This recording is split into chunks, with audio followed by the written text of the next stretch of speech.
Good morning, class 8. Welcome to biology class. So, yesterday we started a new chapter, that is chapter number 5, the human body. Now, today we'll continue with the same chapter. Now, in this chapter so far, we were discussing about excretory system in human body, about the excretory organ. Then, after that, we discussed about the main excretory system of our body, which we call as the urinary system. We drew the diagram also. And then now comes the next topic, that is internal structure of kidney. Okay, internal structure of kidney. You see, the kidney internally can be divided into two regions. Okay, the outer region is called renal cortex. The outer region is called renal cortex, and the inner one, the middle one, is what we call renal medulla. Renal medulla. Okay, renal medulla. Then again,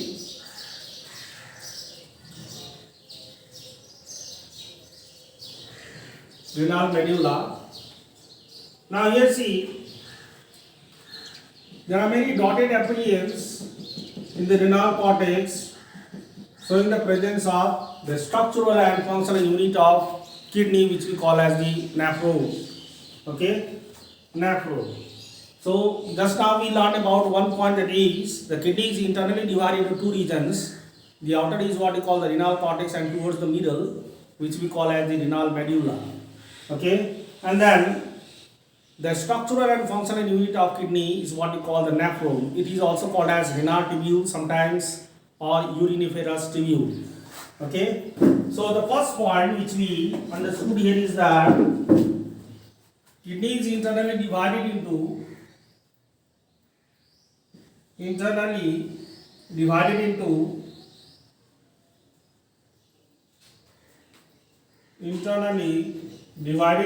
two regions. And they are renal medulla, renal cortex, the outer renal cortex, and the inner renal medulla. Then again, next I told you about the structural and functional unit of kidney. The structural, why this structure is called the structural unit? Because it is the nephron which forms the whole structure of the kidney. And then again, why it is called as the functional unit? Because it is the smallest part of the kidney which remains functional, which performs the function. The main function of the kidney is the formation of urine. Okay, formation of urine, and this formation of urine occurs in this nephron. So here, next term which I told you about is nephron. So if you are asked about the nephron, then what you need to say, that the structural and functional unit of kidney. Okay, it's called nephron. It is also called as I told you, it is also called as renal tubules.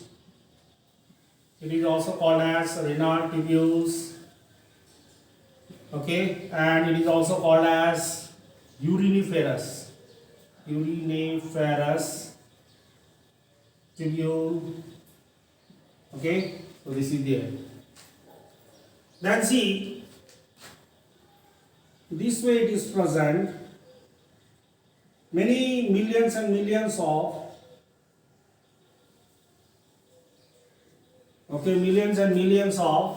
nephrons are present inside a kidney.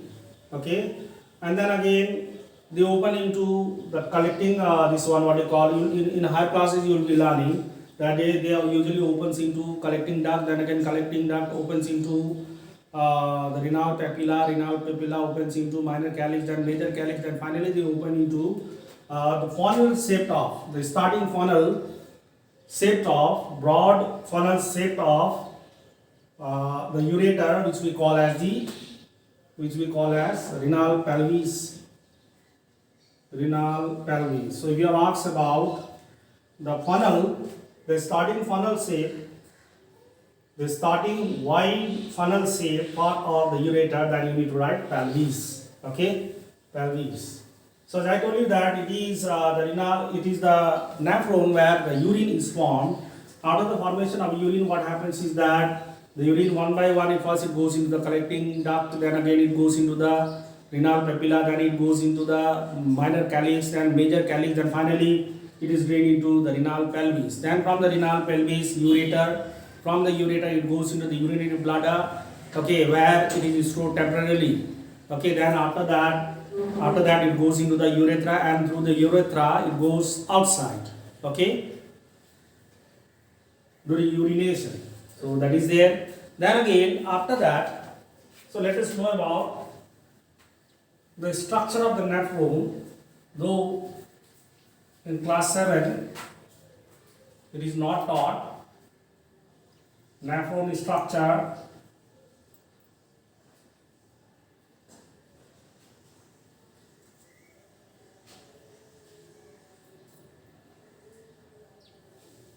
Nephron structure.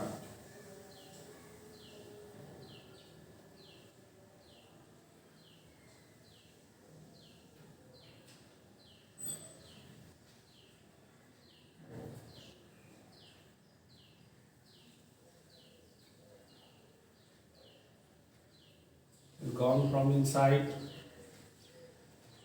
should come from outside. Now from here, you can draw the diagram like this.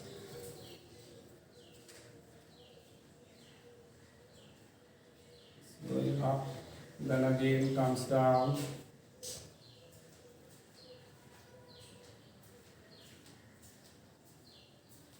Okay.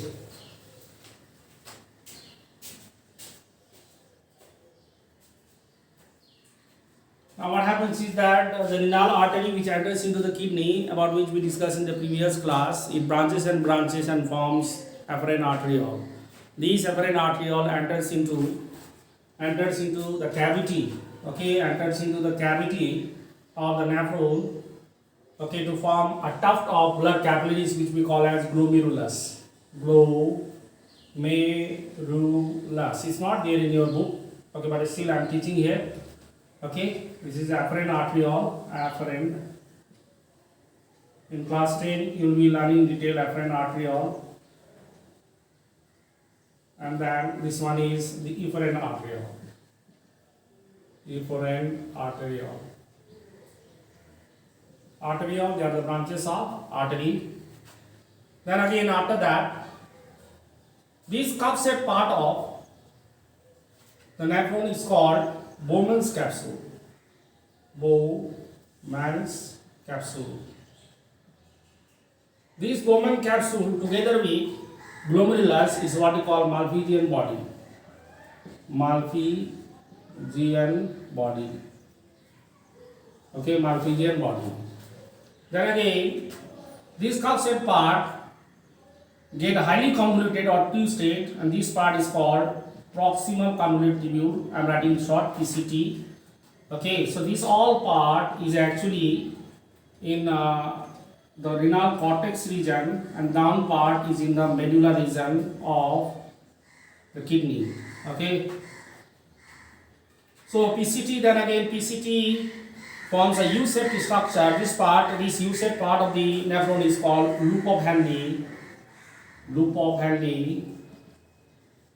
And then again, it further goes into the renal cortex and forms again the coiled structure, highly twisted structure, which we call as the DCT. DCT means distal convolute tubule. Then it becomes a little bit straight, which we call as the collecting tubule. Then this collecting tubule finally opens into a duct, which we call as collecting duct. Though it is not required here, but still I am teaching. Okay, so this is the structure of the nephron.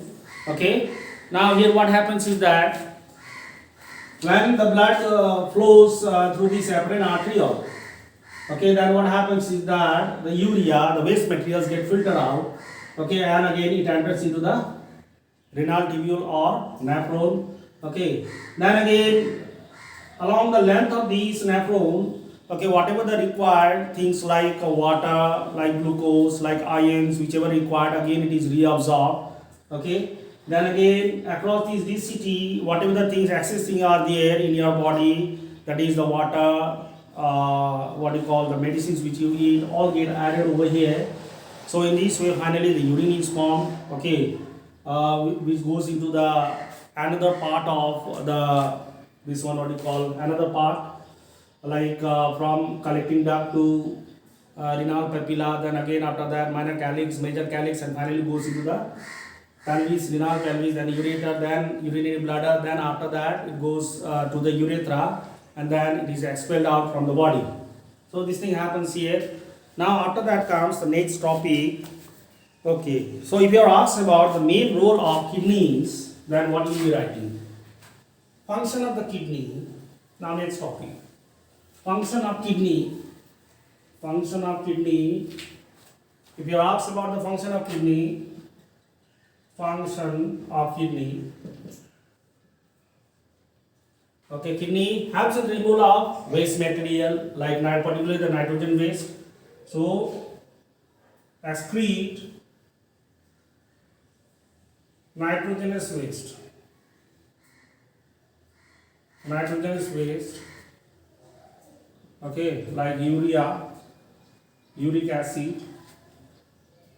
Okay, and it also helps in osmoregulation. And osmoregulation.